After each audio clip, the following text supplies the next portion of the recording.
안녕하십니까. LS증권 글로벌 상품 영업팀 김혜진입니다. 오늘은 강승의 이유 있는 뇌피셜에서 오랜만에 가져온 주제인데 바로 AI입니다. 올해 AI가 상반기에는 슈퍼랠리라고 저희 뉴스 3이나 뇌피셜에서 어디까지 갈까였는데 요즘에는 또 이게 너무 심한 조정이 아닌가. 끝인 거 아닌가? 예, 너무 빠른 조정이 아닌가라고 하는데 어떻게 되고 있는 건가요? 일단은 그냥 빠른 조정이다 아니다 아니면 더 어떻게 될 것 같다 이런 거를 체크하는 데는 그냥 한 가지밖에 없는 것 같아서 AI다 그냥 답은. 답은 AI다. 이게 AI가 계속 잘 될 건지 안 될 건지 뭐가 문제가 생길 건지 안 생길 건지를 판단해야지 엔비디아를 살 수 있을 거고. 그쵸. 엔비디아 살 반도체나 뭐 나머지도 나스닥도 사고 뭐 이러는 거여서 그래서 그러면 AI를 한번 다시 보자 이랬는데 그 엔트로픽이라는 회사에서 만든 이제 GPT가 있어요. GPT가 있는데 그 GPT를 만든 회사 CEO가 팟캐스트에 나와서 쭉 얘기를 했어요. 그래서 그냥 팟캐스트에 나온 내용을 조금 요약 정리를 하고 그리고 약간의 뇌피셜을 얘기해 보려고 해요.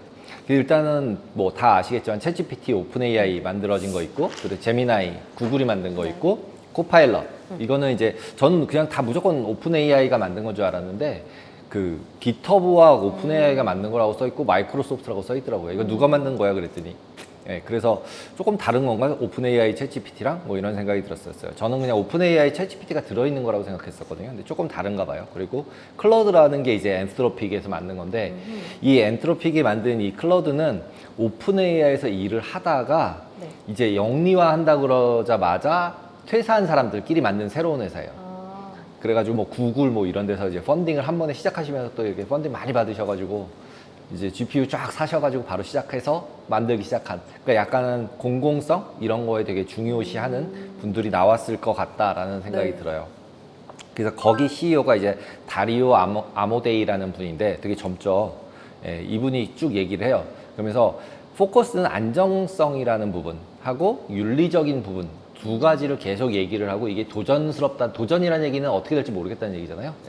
그 두 가지를 얘기를 해요. 그러면서 해석 가능하고 제어 가능한 AI 시스템을 구축하지 않으면 굉장히 위험하다. 그러니까 잠재적 위험인데 잠재적 위험이라는 얘기는 뭐냐면 우리가 얘기하는 블랙스완 같은 거잖아요. 우리가 모르겠는 거. 모르겠는 위험이 있을 수 있다. 뭐 처음에 이거 아닐 거야 라고 하지만 모르는 뭔가의 위험이 있는데 우리가 컨트롤할 수 없는 거가 있을 수 있으니까 조심해야 된다. 이런 식의 코멘트를 했다. 요약해서 보면 될 것 같아요. 그래서 공공성을 계속 강조를 하는 것 같아요. 그리고 이제 여기서 얘기를 하면서 이 AI 연구를 하는 데 있어서 가장 큰 기술적 난관이 뭐냐라고 얘기를 하는데 그 뒤에 제가 쓴 이제 더 크고 강력한 모델에 대한 기대라는 건 이제 약간의 뇌피셜인데 이제 기술적으로 보면은 점점 더 큰 모델이 무조건 좋은 거다. 라지 모델일수록 더 큰 모델일수록 무조건 더 좋다라는 게 한 6개월 전만 해도 대세였대요. 그러면 그게 더 큰 모델이면 좋다라는 내용은 뭐냐면 GPU를 더 꽂으면 더 똑똑한 애가 나오는 거예요. 그 다음에 데이터를 더 집어넣으면 그냥 더 똑똑한 애가 나오는 거예요. 그러면 제일 똑똑한 애는 돈이 제일 많아서 제일 많이 꽂아서 데이터를 제일 많이 넣는 애가 무조건 제일 똑똑할 거 아니에요. 좀 별로죠. 근데 더 많이 꽂으면 처리하는데 또 시간이 너무 오래 걸리지 않을까요? 근데 처리하는데 시간이 오래 걸리지만 더 좋은 결과를 완벽한 결과를 낼 수 있기 때문에 의사결정을 그게 가장 큰 문제인 거죠. 그러니까 이제 거기에 이제 전기 들어간다 뭐 이러면서 말이 계속 나오는 거죠. 에너지가 너무 많이 들어간다. 그래서 데이터 센터가 더 필요하다. 그래서 아예 그 스테이션 자체를 AI 계산 스테이션을 만드는 거잖아요. 그게 이제 그냥 저장소가 아니라 그러다 보니까 이제 이런 것들에 대한 기술적 난관을 얘기를 하는 건데 그래서 이분들은 이제 하드웨어적인 부분은 별로 그렇게 크게 얘기하고 있는 것 같진 않아요. 비용 문제만 얘기를 하고. 그래서 여기서 AI 기술적 난관은 해석 가능성을 주요시 해야 한다. 이게 첫 번째예요. 왜냐하면 AI 시스템이 계속 커지다 보면 어떤 결정을 내렸는데 얘가 이 결정을 왜 내렸는지를 우리가 예측할 수가 없는 거예요. 그냥 따라갈 건지 말 건지 결정만 해야 되는 거죠. 그러면 약간 누가 누구를 고용했는지 알 수 없는 기계가 인간을 고용한 느낌? 데이터도 인간이 넣어주고 의사결정을 하면 인간은 그거에 따라서 움직여야 되고 좀 이상하잖아요. 그렇죠? 그 다음에는 두 번째는 제어 가능성이에요. 그래서 인간이 원하는 방향으로 통제하기 어려울 수가 있다. 우리가 인간이 원하는 방향이 아닐 수 있다. 그걸 제어할 수 있게끔 처음부터 세팅을 해야 한다. 그 다음에 이 두 가지가 결국 위험한 거잖아요. 그래서 그 위험성을 제어할 수 없기 때문에 그 위험성에 대한 인지를 분명히 알고 예기치 않은 위험성을 인지하고 있어야 된다. 근데 이걸 하기 위해서 결국은 업계 전체가 협력을 해야 한다는 게 이분의 포커스인 것 같아요. 그 얘기는 뭐냐면 비용이 너무 많이 들어가기 때문에 각자가 그 비용을 다 쓰면서 각자가 그 전기를 다 쓰면서 컴피티션을 하는 게 위험하다고 생각을 하는 것 같아요. 제 느낌에는. 그러면서 이제 AI 모델에 대한 훈련 비용에 대한 의견은 이제 어떠냐라고 물어보니까 고비용이다. 엄청난 비용이다. 그러니까 25년, 26년도에 50에서 100억 불 정도를 썼고 27년까지 1000억 불을 쓴대요. 그리고 이게 거의 하드웨어예요. 그러니까 결국은 이건 엔비디아 하드웨어잖아요. 예. 하이 퍼포먼스 뭐 컴퓨팅 하는. 그러면 이게 진짜 1000억 달러가 되고 더 꽂으면 더 좋은 게 나온다고 하면 엔비디아는 계속 가야 되죠. 왜냐하면 가위바위보 돈 많으면 무조건 더 꽂을 거니까 더 사야 되는 거예요. 얘가 너 100개네? 넌 200개야. 그러면 내가 얘가 쟤 200개 샀어? 그럼 난 300개 사야 되겠네? 그럼 주문을 받아서 그걸 생산해서 그걸 받은 사람이 더 꽂아서 학습만 더 시키면 무조건 더 센 AI가 나오는 거죠. 그 다음에 이게 되게 제가 볼 때 위험하다고 생각이 드는 이유가 뭐냐면 위너 테이크스 올이라고 맨날 얘기하잖아요. 1등만 살아남을 거라고. 근데 왜냐하면 얘네 같은 경우는 학습하는데 시간이 걸리잖아요. 그죠? 하드웨어가 있잖아요. 그리고 데이터가 똑같이 있어요. 그럼 늦게 출발한 사람은 시간이 그만큼이 걸리잖아요. 먼저 시작한 사람보다 잘할 가능성이 없어요. 시작할 때 없어요. 그냥 이미 없어요. 왜냐하면 시간을 그만큼을 때워야 되는데 제가 가만히 놀고 있질 않아요. 쟤도 계속 하고 있어요. 근데 내가 계속 따라가 봤자 쟤를 따라갈 수 있는 방법은 없죠. 기술이 새롭거나 뭔가 바뀌어야지. 하드웨어를 더 꽂아서 내가 하드웨어가 굉장히 많아요. 학습량이 있고 그러면 따라갈 수 있겠죠. 근데 나보다 하드웨어도 많고 학습량도 많고 데이터도 많고 이미 시간으로 만들어 놓은 모델도 있어요. 그럼 뒤에 따라가는 애가 얘를 따라갈 수 있는 방법은 없죠. 예. 그러니까 결국 이 경쟁을 하는 것 같다라는 게 제 뇌피셜이에요. 그래서 그 경쟁을 하는 게 구글, 오픈 AI, 마이크로소프트, 아마존, 뭐 테슬라 정도까지 껴주면 뭐 이렇게 된 빅테크, 빅4들이 하고 있는데 여기가 최소 처음에 GPU를 사는 게 10조 정도 돼요. 그러니까 그 포커판의 판돈이 일단 10조 원이 판돈이에요. 10조 원 낼 자신 없으면 들어오지 마. 뭐 이런 거죠 이제. 그러면은 결국은 이거는 그냥 미국이 올인할 수밖에 없잖아요. 그러니까 이제 중국은 이제 중국 나름대로 거기에 올라가지 않고 나름대로 길을 가라는 거고 미국에서는 이제 그걸 아예 못하게 하겠다고 막는 거고 저희가 이제 뉴스3에서도 얘기를 했지만 결국 중국에다 수출하는 모든 걸 막아버리겠다는 거잖아요. 그래서 그냥 제가 드는 생각은 지금 이 AI는 국방과의 연관이 굉장히 큰 것 같다는 생각이 많이 들어요. 그러니까 원자탄 만드는 느낌? 그러니까 소련에서 원자탄 만들고 미국에서 원자탄 만들고 뭐 이런 느낌인데 누가 먼저 만드느냐 싸움이잖아요. 그 둘이 같이 다 만들었으니까 우리 건들지 말자기로 하자 뭐 이런 거잖아요. AI가 나왔는데 얘가 너무 세면 얘는 무조건 질 수밖에 없는 게임인 거잖아요. 그러니까 얘를 아예 못하게 만드는 느낌? 그래서 결국은 중국과 미국이 화해할 가능성은 없겠구나. 하나가 이제 소련이 붕괴되는 것처럼 똑같이 원자탄을 가졌어도 한쪽이 이제 체제가 붕괴되는 것처럼 중국이 붕괴가 되든 미국이 붕괴가 되든 붕괴가 될 때까지는 AI 만들어서 내가 짱인 게 확인이 된 다음에 한쪽이 포기, 내가 졌어. 이래야지 될 때까지는 미중 관계가 개선되기는 쉽지 않아 보인다.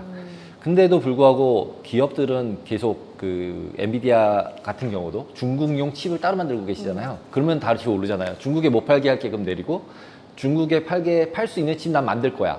네가 가이드 준 데에 맞춰서. 그러면 올라요. 그러니까 이거 예측할 수가 없다는 거죠. AI 또는 나스닥이 계속 가는 거라고 얘기를 할 수 있어 없어라고 했을 때 이거 예측하기 진짜 어려운데. 근데 이제 두 번째 그 비용 부분에서 효율성이 필요하다. 그러니까 결국은 효율성이 좋은 모델로 원래 있었던 빅 모델에 빅 데이터를 넣어서 만든 것보다 좋은 의사결정을 할 수 있는 스페셜한 모델이 나오면 그럼 그 하드웨어가 필요가 없잖아요. 그렇죠? 그렇게 되면 이제 모든 게 헷갈려지는 거죠. 이제 그러면 이제 엔비디아 칩이 필요가 없어지는 거죠. 모델이 더 중요해지는 거죠. 이제 이런 식으로 갔을 경우에는 이제 여러 가지 컴피티션이 있을 수 있지만 지금 같은 경우에 꽂으면 꽂고 데이터를 넣으면 넣을수록 더 무조건 이기는 상황이다 라고 하면은 이거는 게임을 할 필요가 없는 그냥 돈으로 계속 지르면 이기는 게임인 거잖아요.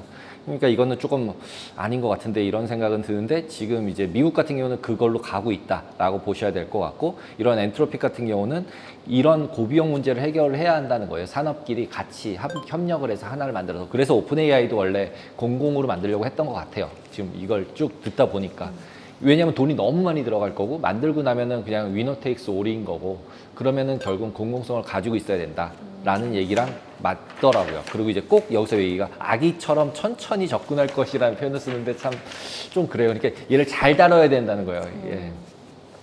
그러면서 이제 미래에 그러면 어떻게 해야 되나 산업혁명을 하는데 그랬더니 산업 간의 협력을 하는데 그랬더니 공동 연구 개발을 해야 된다. 조금 아까 얘기한 것처럼. 그 다음에 정보도 기술적 진보나 이런 것들은 계속 정보 경우를 해야 된다. 나만 딱 갖지 말고. 근데 이미 그 오픈 AI랑은 다 나만 갖기로 했잖아요.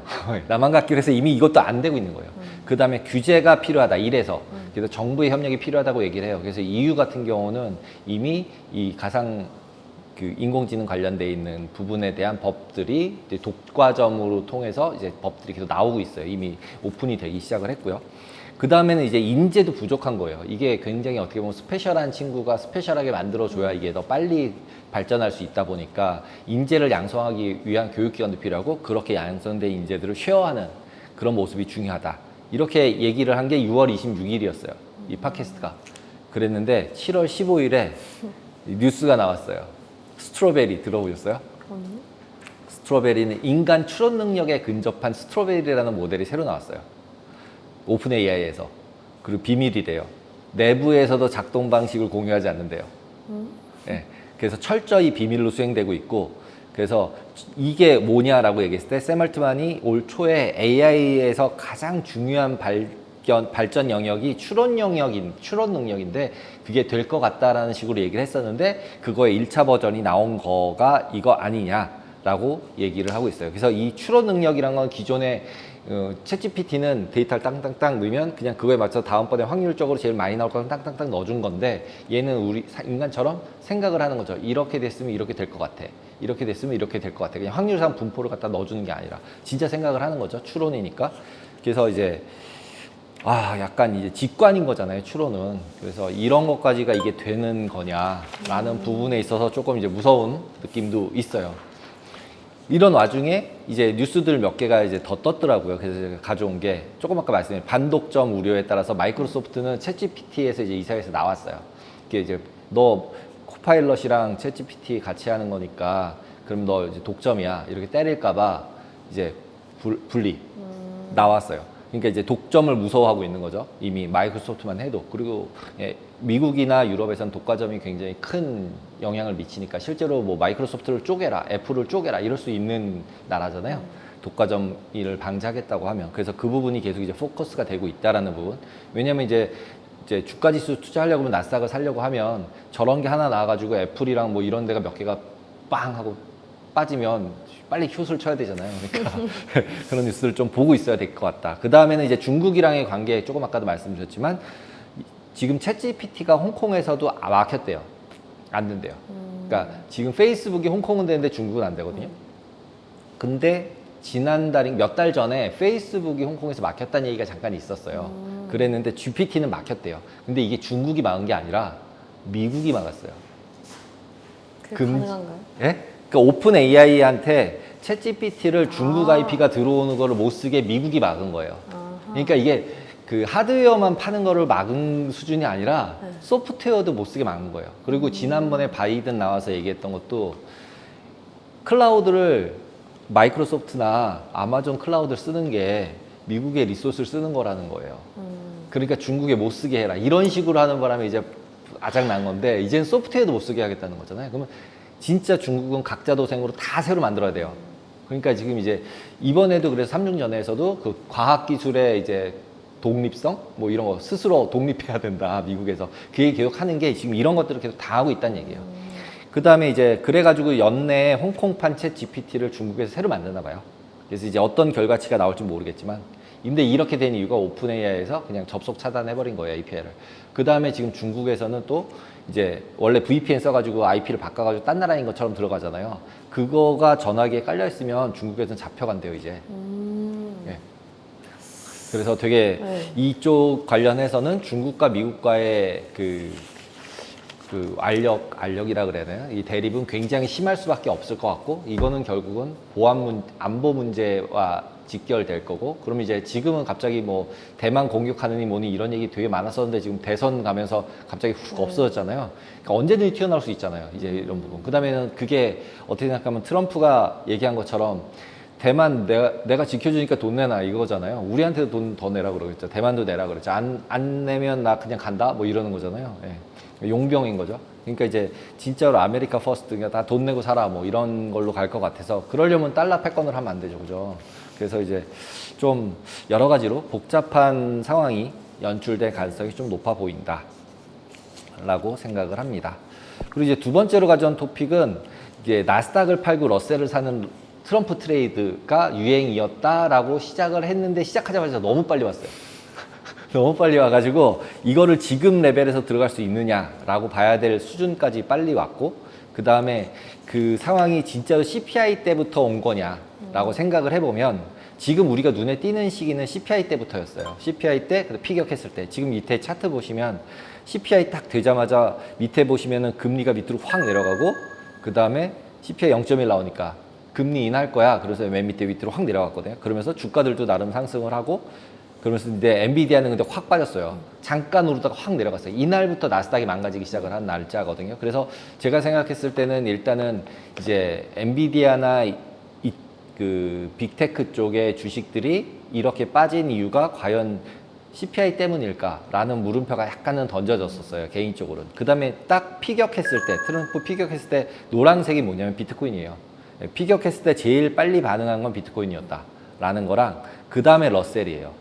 그러니까 또 트럼프 트레이드가 맞다 이렇게 얘기를 하는데, 제가 뒷장 보시면은 조금 더 시계열을 늘렸어요. 시계열을 늘려서 보시면은 중간에 화살표 있어서 밑으로 쭉 근 자리가 2022년도 11월 30일이에요. 챗GPT 발표된 날. 그 다음에 발표된 날은 이날인데, 우리가 알려진 게 거의 한 그러니까 그 다음에요. 2023년도 초에요. 1월 달. 네. 그때부터 이제 AI 랠리가 시작됐어요. 그래서 보시면은 그 AI 랠리가 시작이 된 게 이제 1월 달부터고, 파란색 선이 그 스프레드예요. 그냥 퍼센티지 차이. 나스닥하고 러셀의 차이. 네. 나스닥을 사고 러셀을 팔았다면, 그거를 21년도에 했다면 22년도 말까지 계속 터졌어요. 그죠? 계속 터졌어요. 네, 계속 터졌었어요. 근데 거기서부터 그 오픈 챗 GPT가 발표되고 나서부터 위로 올라간 거예요. 그게 몇 퍼센트까지 올라간 거면 마이너스 20%가 플러스 25% 레벨, 거의 30%까지 올라갔으니까 스프레드 차이가 저점 대비 고점이 50%예요. 그러네요.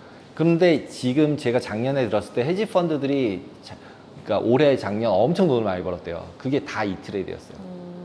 테크바이 중소셀. 그래서 제가 그냥 생각했을 때 이번에 꺾인 거는 프로핏 테이킹이랑 기존에 쌓였던 그 롱숏 포지션들이 어나인딩 되는 포지션 같다.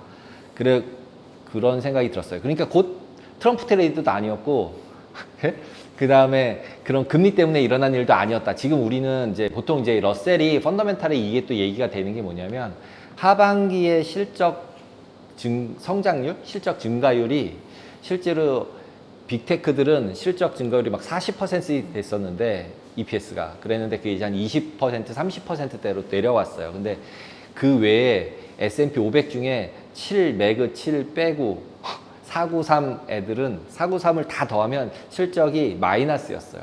성장률이 올해 23년도도. 그러니까 러셀이 이렇게 떨어지는 게 실적상도 맞는 거였던 거예요.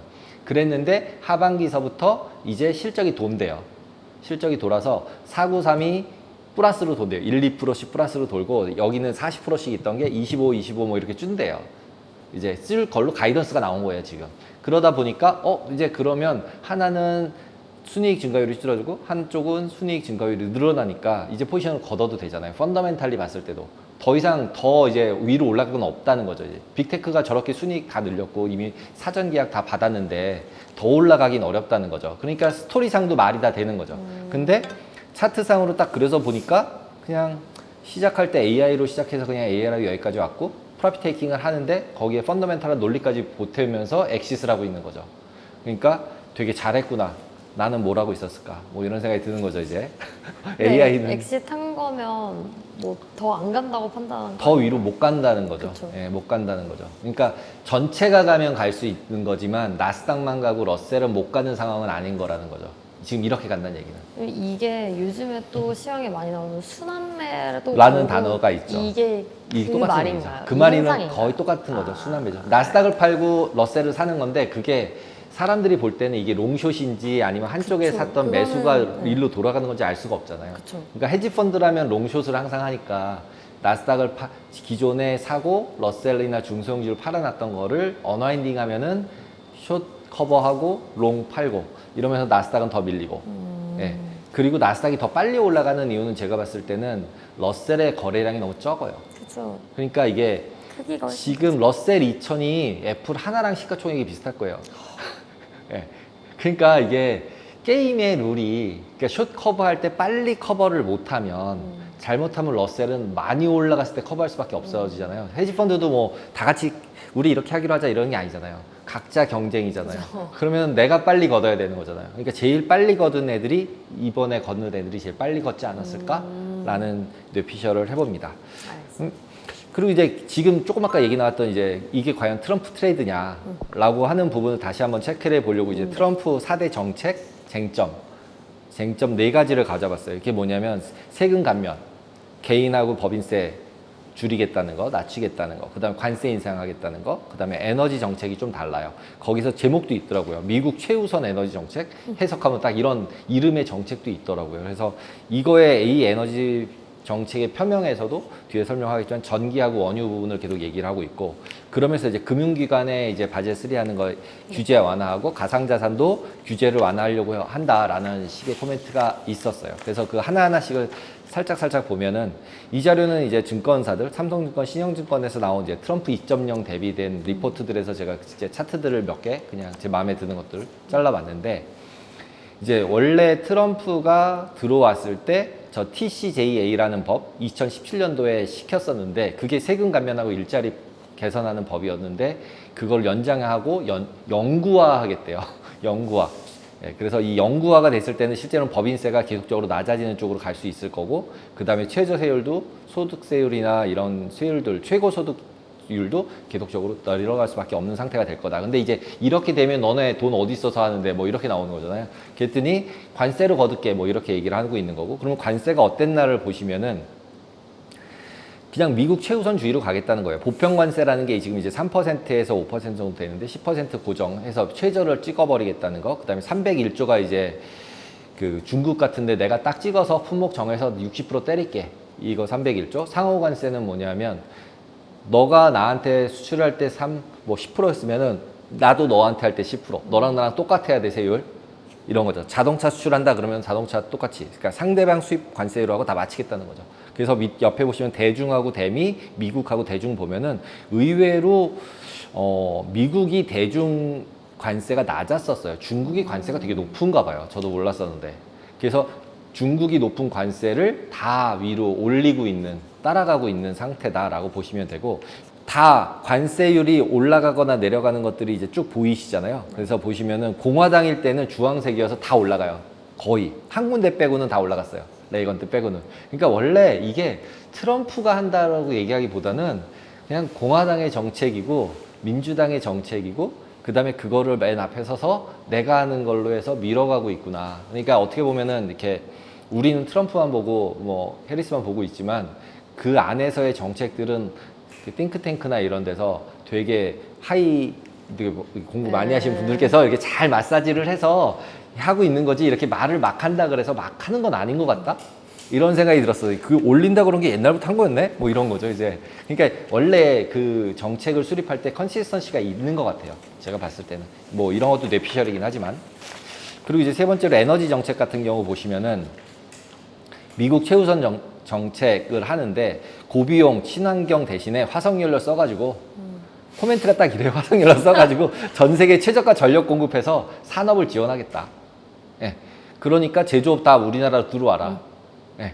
와, 이거 되게, 야, 미국에서 이러는 게 있어. 이거 반칙이지. 뭐 이런 느낌이 딱 들더라고요. 왜냐하면 이게 기축동을 가졌으면 다른 나라에서 만들게 하고 글로 돈을 불리면서 자기는 적자가 되면서 유지해주면서 국방 좀 이렇게 막아주고 뭐 이런 걸 해야 이게 나름 이제 페어한 건데 제가 생각했을 때. 근데 이제 그것도 아니고 그냥 다 들어와서 짓고 내 거 내 나라에 쓰고 그다음에 너네들 이제 우리나라에 수출도 하지 마. 소비도 우리가 만들 거고 왜냐면 일자리가 없어서 안 되겠어. 뭐 이런 거잖아요. 그래서 그 방향으로 가고 있다라고 보시면 되고 그 원유 생산량 추이 같은 경우도 지금 계속 위로 올라가고 있는 거가 미국이에요.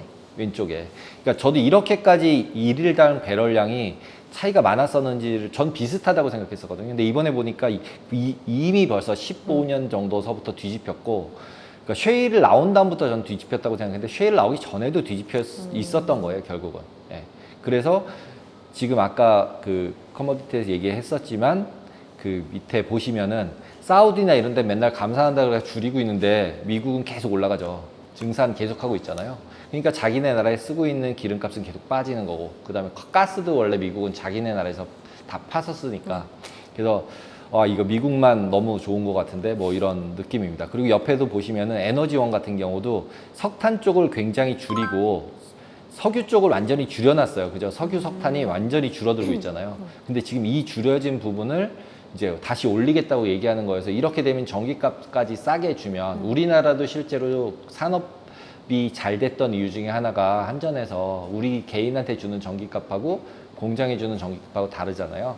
그래서 이제 그런 부분들이 있었는데 이제 미국이 그런 걸 하겠다는 거죠. 이제 자기네 산업 보호해주고 진흥시키려고 싼값 전기 주겠다는 거니까 이것도 아주 불안불안한 요소라고 보입니다. 그리고 네 번째는 이제 금융 쪽, 가상화폐 쪽 두 개인데 일단은 바젤3 시행을 유보하겠다. 이거 되면은 일단 뭐 닷프랭크 뭐 이런 법들 투기하고 헤지펀드 만들고 막 이런 거 못하게 했었는데 돈 버는 건 다이두대로 바꿔주는 거고 리저브나 이런 것들이 줄어드니까 더 돈을 많이 뿌릴 수 있는 상태로 돌아가는 거예요. 그러니까 이게 일단은 돈을 더 푸네.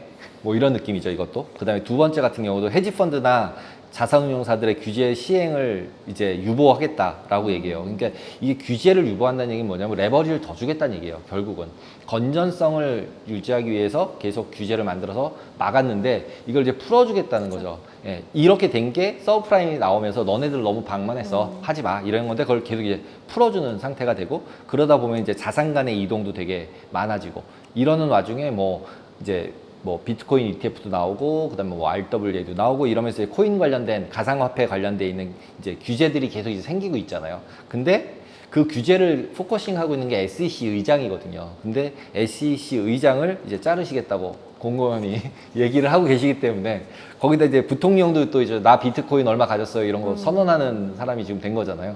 그런 상태여서 이제 벤스 부통령 후보 자체도 친 크립토고 그다음에 이제 가상화폐도 아예 이제 메이드 인 USA다라고 표현을 하는 쪽으로 가고 있기 때문에 규제들을 계속 완화하는 쪽으로 갔고 아까 앞에서 보셨듯이 코인 같은 경우도 그 발행에 확 떴고 한 번에 트럼프가 딱 될 것 같다고 생각을 하니까 그래서 이 네 가지 정책들을 비교해 봤을 때 아까 앞에서 봤던 AI 관련이지 AI 때문에 러셀과 두 개가 벌어진 거지 트럼프 때문에 러셀과 이게 돌아간 게, 그러니까 스프레드가 줄어든 게 아닌 것 같다라는 게 생각이에요. 그래서 지금 현재 돌아가는 추세는 생각보다 펀더멘탈을 반영하면서 돌고 있어서 AI 쪽에 더 포커스를 맞춰야 될 것 같고 AI가 진짜 꽂으면 꽂을수록 똑똑한 애가 나와 라고 하면 AI는 더 가야 될 것 같고 아니야 지금 이제 메타나 페이스북 같은 데 이제 작은 모델을 만들어서 쓰거든요. 그리고 성과도 괜찮다고 얘기를 하고 그런 논문들이 올 한 3개월 전서부터 나온대요. 그러니까 꼭 큰 게 좋은 게 아니야 논문들이 나오기 시작한 지 3개월이 됐대요.